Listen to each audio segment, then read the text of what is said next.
అందరికీ నమస్కారం. నా పేరు రమ. మిస్టర్ ఆరోగెంట్ 119వ భాగం. రచయిత వనజ గారు. ఇద్దరు అలా నవ్వుకుంటూ జ్యూస్ అండ్ ఐస్ క్రీమ్ని కంప్లీట్ చేసేశారు. చివరిగా వెళ్తూ ఆర్య ఇంకా అక్కడే ఉన్నాడా లేదా వెళ్ళిపోయాడా అన్నట్లు వెనక్కి తిరిగి చూసిన త్రిపుతకు అతను ఆమె ఎవరితోనో నవ్వుతూ ఇంకా మాట్లాడుతూ చివరిగా షేక్ హ్యాండ్ కూడా ఇస్తుండడం కనిపించింది. ఆమె అలా కోపంగా చూస్తుండగానే వచ్చిన అమ్మాయి ఆర్యకి ఒక హగ్ కూడా ఇచ్చేసి వెళ్ళిపోయేసరికి ఇంకా కోపంగా మారిపోయింది ఈ పదం.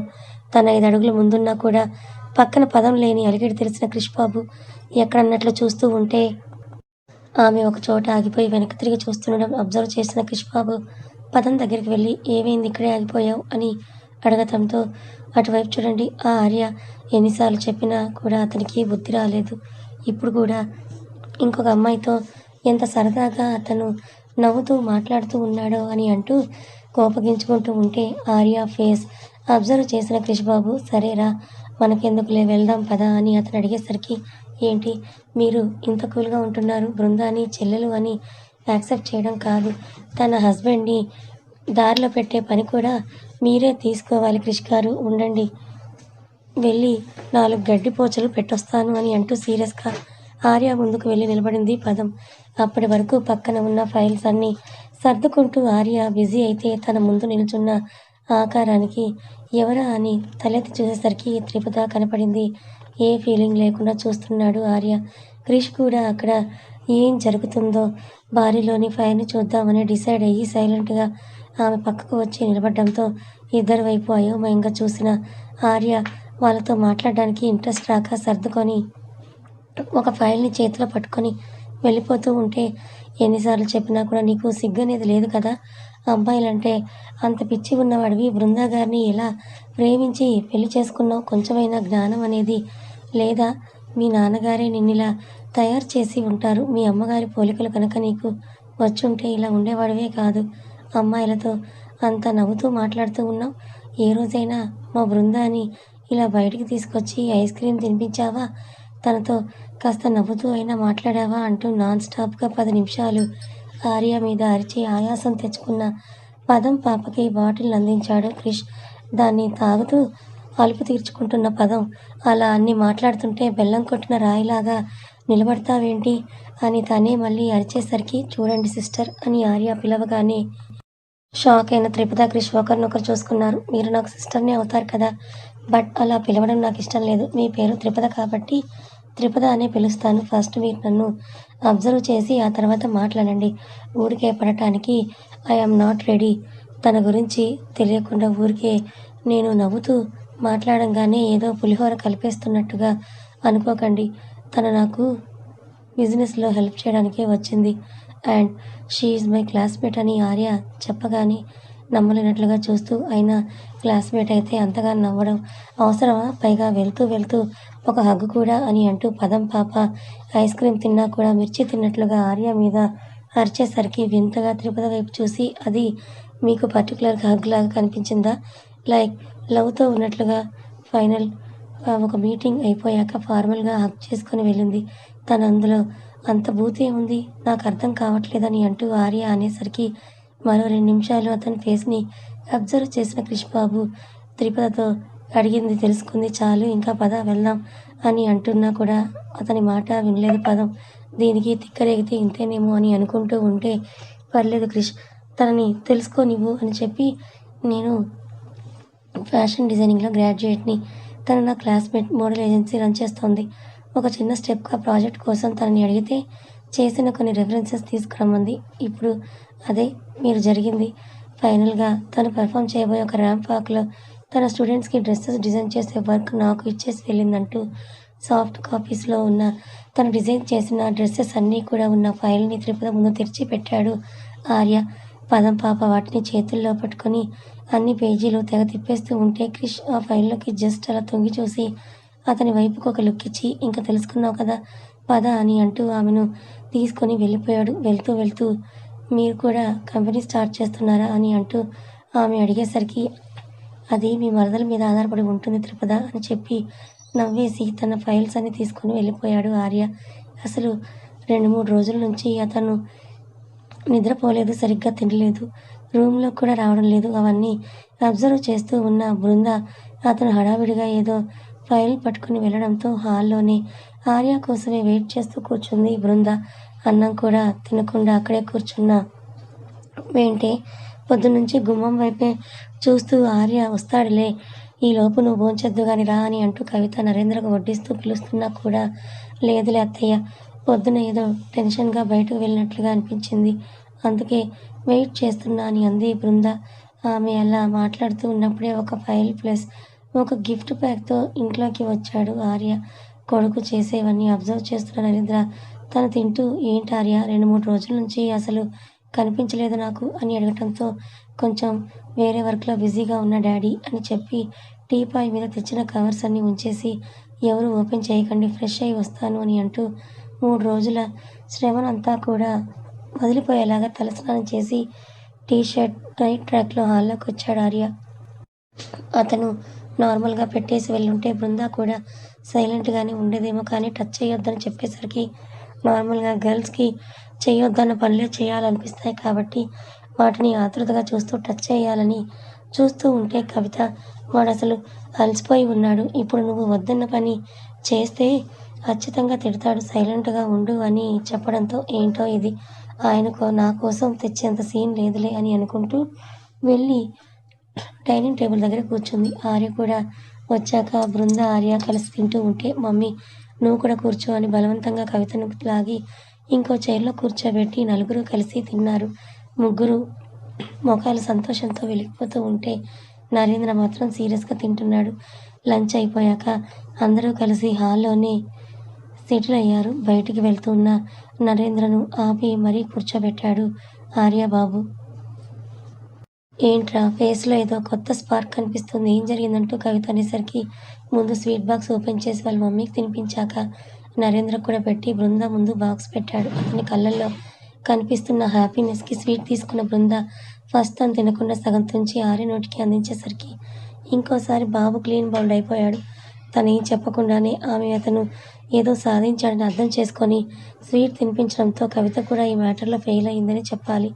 ఇప్పుడు చెప్పు నాన్న, ఏంటి నీ ఆనందం తెలుసుకోవచ్చా అని అనడంతో మమ్మీ నేను చదివిన చదువు వేస్ట్ చేసుకోవాలనుకోవడం లేదు, అందుకే ఒక కంపెనీ స్టార్ట్ చేద్దాం అనుకుంటున్నాను ఫ్యాషన్ టెక్నాలజీ మీద అంటూ ఆర్య చెప్పేసరికి మా నాన్నే మా బాబే, ఇన్ని రోజులకి ఎంత మంచి నిర్ణయం తీసుకున్నావురా, అలాగే చేయి, నీ వెనుక మేముంటామని పొగిడిపోతుంటే అతని వైపు హ్యాపీనెస్గా చూస్తూనే ఎక్కడో డౌట్తో 90% నమ్మకం 10% అపనమ్మకంతో చూస్తోంది బృంద. ఆమె ఫేస్ని చూసిన ఆర్య తను డిజైన్ చేసిన సాఫ్ట్ కాపీస్ అని ముగ్గురికి చూపిస్తూ తన ఫ్రెండ్ని మీట్ అయింది, ఒక ప్రాజెక్ట్ రావడం అన్నీ చెప్తూ డాడీ మీరేమంటారని ఆయన ఒపీనియన్ అడుగుతుంటే ఏమంటాడు, మినిస్టర్ పదవి పోయింది, ఇల్లీగల్ బిజినెస్లన్నీ క్లోజ్ అయిపోయాయి, సర్లే కొడుకు సంపాదన కూడా ఉంటే ఇంకొంచెం ఫినాన్షియల్ స్టేటస్ పెరగొచ్చని అనుకుంటూ నీ ఇష్టం ఆర్య, ఎలా అయినా చెయ్యని అని చెప్పారు. థ్యాంక్ యూ డాడీ, నాకు కొంచెం అమౌంట్ నీడుంది, చెక్ ఇస్తారా లేదా క్యాషా అని అతను అడిగేసరికి బృంద ఏం అర్థం కాక చూస్తుంటే నరేంద్ర కూడా నీ ఇష్టం, నీకు ఎలా కావాలంటే అలా ఇస్తాను, సాయంత్రం నా ఆఫీస్ రూమ్కి వచ్చి తీసుకో అని చెప్పి నాకు కొంచెం పనుంది అంటూ ఆయన వెళ్ళిపోగానే ఆల్రెడీ త్రిపదాని హర్త ద్వారా క్రిష్ తన డాడీ దగ్గరే అప్పు చేశాడని తెలుసుకున్న బృంద ఇలా కాకుండా నువ్వు లోన్ అప్లై చేసి కంపెనీ స్టార్ట్ చేయొచ్చు కదా ఆర్య అని ఆమె ఆలోచనగా అనడంతో ఆ విషయం ఆడపడి ఈడపడి ఆర్య వరకు కూడా వెళ్ళింది కాబట్టి విషయం అందుకే అందరి అయినా మైండ్ సెట్స్ ఒకేలా ఉండవు బృంద, మా నాన్న సంపాదించింది నా ఫ్యూచర్ కోసమే, నా కోసమే అయినప్పుడు నేను పెట్టుబడిగా ఆయనను అడగడంలో తప్పేం లేదు కదా, ఫెయిల్ ఆర్ సక్సెస్ అది పక్కన పెడితే వాళ్ళు నన్ను నమ్మి మనీ ఇవ్వడం వాళ్ళ గొప్పతనం, మా పేరెంట్స్ నా కోసం హెల్ప్ చేశారు కదా, వాళ్ళ నమ్మకాన్ని ఒమ్ము చేయకూడదంటూ సక్సెస్ అవ్వడం నా గొప్పతనం, ఇట్స్ ఓకే, అందరూ మీ అన్నలాగా ఉండాలంటే ఉండరు కదా అని ఆర్య అనేసరికి అంతేనా అని నీకు కావాల్సినంత అమౌంట్ నాన్న అడుగు ఇస్తారు, ఖచ్చితంగా సక్సెస్ అవుతావు, నీ టాలెంట్ మీద నాకు నమ్మకం ఉందని ఆవిడ చెప్తే ఇంకొకరు ఓపెన్ చేసి ఒకరు బృందా చేతిలో పెట్టాడు.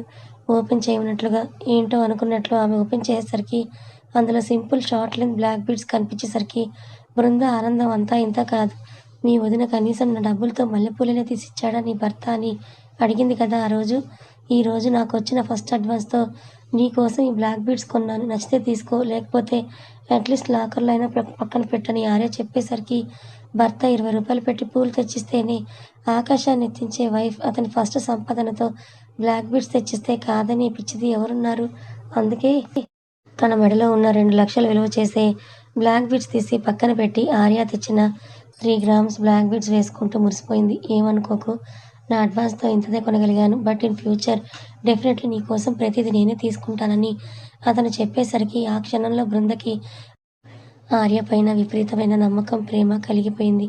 కానీ అంతలోనే అక్కడే కవిత ఉందని గుర్తుంచుకుంటూ తప్పు చేశావు ఆర్య. నువ్వు నీ ఫస్ట్ అమౌంట్‌తో గిఫ్ట్ ఇవ్వాల్సింది అత్తయ్యకి కదా!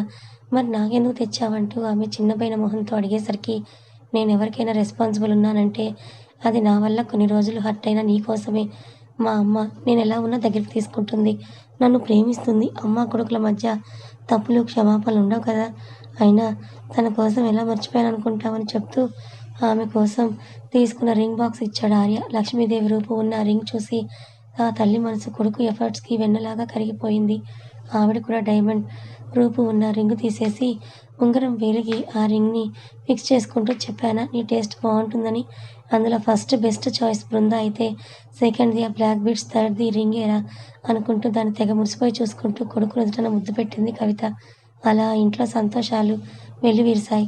సాయంత్రం బృంద ఫ్రెష్ అవ్వడానికి వెళ్ళబోతుంటే ఆమె చేతుల్లో ఉన్న నైట్ డ్రెస్ తీసేసిన ఆర్య బయటికి వెళ్దాం రెడీ అవ్వు అని చెప్తే అతని వైపు ఒకసారి చూసి ఎక్కడికి అంది బృంద. చెప్తే కానీ రావా అన్నట్లు అతను చూసేసరికి అంటే ప్లేస్ చెప్తే దాన్ని బట్టి డ్రెస్ డిసైడ్ అవుతాను అని ఆమె చెప్పేసరికి నువ్వు వెళ్ళి స్నానం చేసిరా, నేను డ్రెస్ బెడ్ మీద పెట్టేసి ఉంటాను అని చెప్పగానే టవల్, నైటీతో స్నానానికి వెళ్ళిపోయింది బృంద.